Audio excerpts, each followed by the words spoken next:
Sebanyak 4 hakim di Indonesia dipecat dengan tidak hormat setelah terbukti melakukan pelanggaran kode etik berat.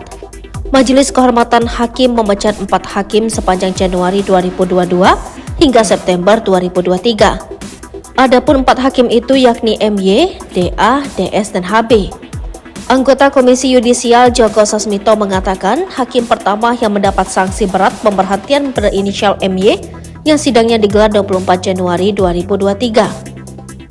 Hakim MY dipecat gara-gara poligami. Hakim kedua yang diberhentikan berinisial DA yang berkaitan dengan narkotika. Hakim DA disebut terbukti mengonsumsi narkotika. Bahkan Hakim DA dipecat putusan sidang MKH pada 18 Juni 2023. Hakim DA ini nekat mengkonsumsi narkotika jenis sabu-sabu di ruang kerjanya. Hakim yang ketiga terkait dengan kasus suap dan gratifikasi yang kasusnya diusulkan oleh Mahkamah Agung. Hakim tersebut berinisial DS, sidang MKH digelar 9 Agustus 2023 dengan keputusan pemberhentian tidak dengan hormat. Lalu hakim keempat yang dipecat yakni hakim berinisial HB. Mahkamah Agung mengambil tindakan tegas dengan memecat satu oknum hakim non-Palu yang bertugas di Pengadilan Tinggi Jawa Tengah berinisial HB.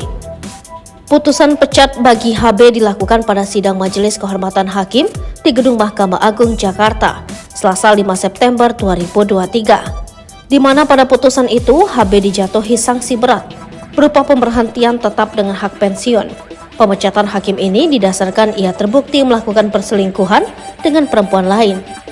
HB yang kala itu menjabat sebagai Ketua Pengadilan Negeri Kasongan, Kalimantan Tengah, terbukti selingkuh dengan perempuan lain di dalam kamar Hotel D yang berada di kawasan Tangerang pada Juni 2022. Perselingkuhan ini dibongkar sendiri oleh mertua HB. Saat penggerebekan, ibu mertua HB sangat geram lantaran mengetahui menantunya berselingkuh.